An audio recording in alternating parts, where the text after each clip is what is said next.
Guys आज के time में इंडिया में हम 3 घंटे बिना पानी के भी रह सकते हैं, बिना खाने के भी रह सकते हैं, लेकिन 30 मिनट बिना इंटरनेट के रहना बहुत मुश्किल है। लेकिन गाइस कभी आपने सोचा है इंटरनेट काम कैसे करता है? कैसे किसी को कभी ज्यादा स्पीड मिलती है, किसी को कम मिलती है, क्यों अलग अलग टैरिफ प्लान अलग अलग ऑपरेटर देते हैं? यार ये इंटरनेट का मालिक कौन है? इंटरनेट मेरे तक पहुंचता कैसे है? सो गाइस इंडिया को मिला के पूरा वर्ल्ड जो है वो इंटरनेट से कनेक्टेड है, लेकिन कभी आपने ये नहीं सोचा होगा इंटरनेट काम कैसे करता है। आपको लगता होगा सैटेलाइट से चलता होगा, आपको लगता होगा ये नेटवर्क बिछा के रखा है दुनिया में वहां से चलता होगा, बट शायद आपको ये नहीं पता होगा 99% इंटरनेट जो है वो चलता है ऑप्टिक फाइबर केबल से। अब आप बोलोगे मैं तो मोबाइल से चलाता हूँ, मोबाइल में क्या केबल लगी हुई है? तो देखो जिस भी टावर से आपको नेटवर्क आता है वो टावर से लेके पूरी ये केबल बिछी हुई है जहां तक आपको जाना है। और मैं आपको बिल्कुल आसान तरीके से सारी चीजें समझाता हूँ। सो गाइस आप तक इंटरनेट आते आते 3 अलग अलग कंपनीज के थ्रू उसको गुजरना पड़ता है। पहला होता है टियर 1 कंपनी। ये वो कंपनी होती है जिनने पूरी दुनिया में समुद्र के अंदर अपनी केबल्स बिछा के रखी है। अब गाइस देखो इंटरनेट जो है वो पूरा फ्री होता है। फ्री कैसे होता है? आप अगर आपके घर में हो, आपका ऑफिस 2 किलोमीटर दूर है आपके घर से, तो आप आपके घर से आपके ऑफिस तक एक लाइन बिछा दो और उस लाइन के थ्रू आपके दोनों कंप्यूटर कनेक्ट कर दो और बोल दो भाई ये इंटरनेट है, तो आपका पैसा लगा सिर्फ उस वायर का और उस वायर की मेंटेनेंस का। इसी तरह जो टियर 1 कंपनी होती है उन्होंने क्या किया, पूरे वर्ल्ड में सारी कंट्रीज के बीच में सारे समुद्रों के अंदर से उन्हें ऑप्टिक फाइबर केबल बिछा दी। अब सारे एक तरह से कनेक्ट हो गए कंट्री टू कंट्री। अब कंट्री से आपको स्टेट में डिवाइड करना है, स्टेट से आपको सिटी में डिवाइड करना है और आपकी सिटी से आप तक उसको पहुंचाना है आपके लोकल एरिया तक। गाइस अब आपको कुछ समझ नहीं आ रहा होगा, इसलिए अब अपन चलते हैं इसका लाइव डिमॉन्स्ट्रेशन के ऊपर। अब आपको बिल्कुल अच्छी तरीके से फिजिकली समझाता हूँ आपको कैसे सारी चीजें काम करती है। और गाइस आपको ये वीडियो अच्छा लगे तो चैनल सब्सक्राइब तो करिएगा ही, उसके साथ इस वीडियो को इतना शेयर करिएगा ताकि सबको पता तो चले एटलीस्ट इंटरनेट उन तक आता कैसे है और जो वो पैसे देता है इंटरनेट का वो जाता कहाँ पे है। सो गाइस इस तरह की जो केबल्स है ना ये पूरे समुद्र के अंदर पूरी दुनिया में बिछी हुई है। आप देखेंगे तो इस तरह की केबल बिछाई जाती है पहले सारी कंट्री को कनेक्ट करने के लिए, और ये जो केबल है इनको कहते हैं ऑप्टिक फाइबर या सबमरीन केबल। अब ये जो कंपनी बिछाती है केबल वो इस तरह की दिखती है। देखिए एक एक केबल जो है ना आपके बिल्कुल बाल के साइज की रहती है और एक एक केबल के अंदर 100 जीबीपीएस की स्पीड रहती है, 100 जीबीपीएस का जो है बैंडविड्थ रहती है हर एक केबल में ऑप्टिक फाइबर में। जो ये कंपनी बिछाती है ना उनको कहते हैं हम टियर 1 कंपनी। और अगर आप इंडिया में देखें तो टाटा कम्युनिकेशन है जो इंडिया में है। अब देखो एक वेबसाइट है submarinecablemappcom, इसका लिंक मैंने आपको डिस्क्रिप्शन में दिया। यहाँ पे आप जाएंगे तो पूरी दुनिया में कितनी केबल बिछी हुई है आपको यहाँ पे दिख जाएगी। हर कंट्री में हर पूरी दुनिया पूरी इन केबल्स पे चल रहा है पूरा आपका इंटरनेट। अभी केबल जिनने बिछाई है उनको कहते हैं टियर 1 कंपनी, जिनने अपने पैसे से अपने इन्वेस्टमेंट से ये केबल्स बिछा दी। अब अगर हम इंडिया की बात करें तो देखिए यहाँ पे हमारा इंडिया आता है। अब हमारे इंडिया में जो केबल्स हैं वो देखिए कहाँ कहाँ बिछी हुई है। पहली तो इसकी जो केबल है इंडिया में वो है हमारी मुंबई में है इसका लैंडिंग पॉइंट। तो पूरे इंडिया से अगर पूरे इंडिया में हमारा ऑपरेटर देखें हम जियो एयरटेल आइडिया, इन लोगों ने अपने टावर लगा के रखे हैं, अपना पूरा सेटअप जमा के रखा है, इंफ्रास्ट्रक्चर बना के रखा है। और पूरे इंडिया से आप कोई भी वेबसाइट विजिट करोगे जिनके सर्वर्स जो है इंडिया के बाहर हैं तो वो लैंडिंग पॉइंट से निकलेगा उनकी केबल्स के थ्रू आपका पूरा डेटा ट्रैफिक और वो चला जाएगा उस सर्वर तक जिस भी लोकेशन में है। तो सबसे ज्यादा जो ट्रैफिक जाता है वो जाता है मुंबई से। तो यहाँ पे देखिए मुंबई में बहुत सारी केबल्स कनेक्टेड है। उसके बाद आप नीचे आएंगे यहाँ पे चेन्नई में भी कनेक्टेड है। देखिए चेन्नई में भी केबल्स कनेक्टेड है जो आपके राइट साइड में कंट्रीज आ रही है। उसके बाद आप और देखेंगे तो इतने सारे लैंडिंग पॉइंट है, कोचिन में है तो इतने सारे लैंडिंग पॉइंट से ही आपका डेटा निकलता है। कोई सैटेलाइट से चीजें नहीं चलती है।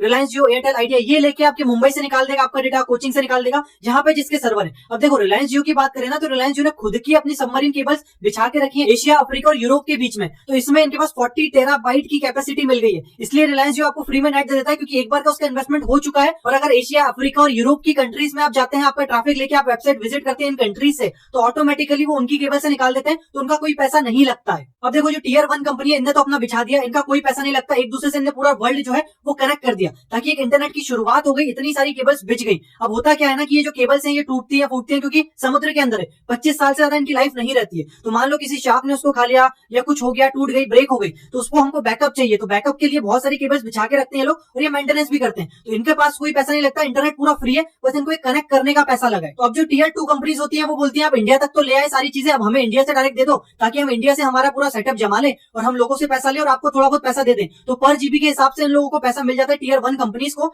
और ऑटोमेटिकली टियर 2 कंपनी जितने में भी उनसे लेती है पर जीबी उससे और ज्यादा हम तक पहुंचाती है। और इवन हम तक आते आते तो टियर 3 कंपनी और आ जाती है जो बिल्कुल लोकल में चलती है। टिकोना हो गया, हैथवे हो गया, ये लोग टियर 2 से खरीदते हैं, टियर 2 वाले टियर 1 से खरीदते हैं। तो देखो घुमा फिरा के सारी चीजें फ्री है, बस ये सेटअप कॉस्ट बिछाने की कॉस्ट है। अब देखो रिलायंस जियो आइडिया की हम बात करें तो इन लोगों ने भी अपने टावर लगाए हैं, अपनी केबल्स बिछाई है। रिलायंस जियो 4G कनेक्टिविटी कैसे ला पाया? क्योंकि वो 5 साल से अपना काम कर रहा था फाइबर ऑप्टिक इंडिया के अंदर बिछाने के लिए। इंडिया के बाहर तो पहले से ही पूरी जगह बिछी हुई है, टियर 1 ने बिछा के रखी है। अब इंडिया के अंदर उसने फाइबर ऑप्टिक बिछाई जिसकी वजह से आपको अच्छी खासी स्पीड आ जाती है। अब मान लो आपके एरिया में रिलायंस जियो ने ना एक टावर लगाया, वहां पे 100 MBPS का टावर की बैंडविड्थ है और वो 100 MBPS आपके एरिया में जितने मोबाइल होंगे सब यूज कर रहे हैं। अब 4G तो उन्होंने बोल दिया 20 MBPS के हिसाब से अगर आप देखें काउंट करें तो 5 लोग यूज कर पाएंगे 100 MBPS। तो इस हिसाब से उनके हर टावर में कुछ ना कुछ एक मैक्सिमम बैंडविड्थ है उनके वायर्स में, तो वो वायर्स को फिर वो और डिस्ट्रीब्यूट करते हैं। तो आपके एरिया में अगर रश है, बहुत लोग रहते हैं और सब लोग जियो यूज करते हैं तो आपको स्पीड कम मिलेगी क्योंकि वो उन्हीं का है टावर में बैंडविड्थ तो फिक्स है 100 Mbps या 1 Gbps, उसी में उनको डिवाइड करके देना है। इसलिए होता क्या है कि रात में ज्यादा लोग यूज नहीं करते तो कभी आपको स्पीड अच्छी आ जाती है, और अगर दिन में यूज करते हैं बहुत लोग तो स्पीड कम आती है, क्योंकि वो डिस्ट्रीब्यूट हो जाती है।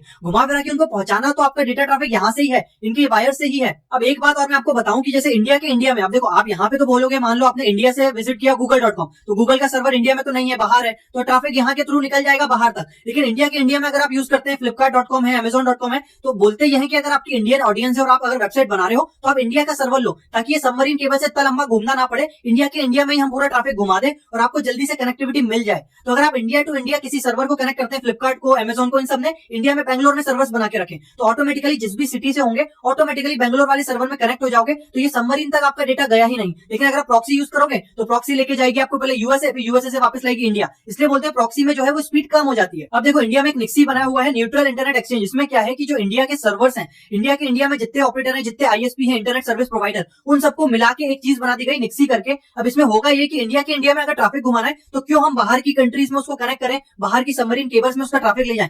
इंडिया में रखेंगे तो हमारी सिक्योरिटी बढ़ जाएगी, प्राइवेसी बढ़ जाएगी। अब आधार कार्ड का डेटा ले लो, आधार कार्ड का डेटा अगर आप इंडिया के बाहर सर्वर में रखोगे तो ये ऑटोमेटिकली इन सबमरीन केबल से जाएगा, तो बाहर की कंट्रीज के ऑपरेटर लोगों को भी पता चल जाएगा कि ट्रैफिक क्या जा रहा है। इसलिए आधार कार्ड को प्राइवेट रखने के लिए, बहुत सारी चीजें प्राइवेट रखने के लिए इंडिया में ही हम सर्वर बनाते हैं, और इंडिया में ही हम लोगों ने छोटे छोटे सब जितने आईएसपी यूज हो रहे हैं, टियर 2 टियर 3, इन सबको जोड़ के एक निक्सी करके चीज बना दी कि इंडिया में कुछ विजिट करना चाहेगा तो अंदर ही अंदर घुमा के उसको वहां तक पहुंचा देंगे केबल्स के थ्रू। तो यहाँ पे आप आएंगे ना, तो यहाँ पे ये दिखाता है, देखो कितना एक्सचेंज डेटा जाता है। तो देखो यहाँ पे बकायदा बताएगा आज इस टाइम पे मुंबई से कितना जीबी का डेटा जा रहा है पर सेकंड। तो देखो मुंबई का ट्रैफिक सबसे, पूरा इंडिया का ट्रैफिक मुंबई के थ्रू जाता है, 80 से 90% ट्रैफिक जो भी है मुंबई की सबमरीन केबल से जाता है। तो देखो यहाँ पे आपको बताएगा बिल्कुल पर डे के हिसाब से कि आपको कितने जीबीपीएस के पोर्ट चल रही है मुंबई में। तो देखो 52 जीबीपीएस जा रहा है मुंबई से इसका ट्रैफिक। और देखोगे आप रात को 12 बजे से सुबह 8 बजे तक ज्यादा ट्रैफिक नहीं जाता है, क्योंकि इंडियन लोग जो है सोते हैं रात में, तो ज्यादा यूज नहीं होता डेटा। फिर जैसे सुबह होती है, ऑफिस स्टार्ट होते हैं, चीजें स्टार्ट होती है, तो देखो वापस से ट्रैफिक जाने लगता है। तो यहाँ पे आप आके देख सकते हैं आराम से कि पूरे मुंबई में जो पूरा डेटा जा रहा है सारे आईएसपी मिला के वो कितना जा रहा है। ऐसे दिल्ली नोएडा का बता देगा ये कि 44 जीबीपीएस जाता है,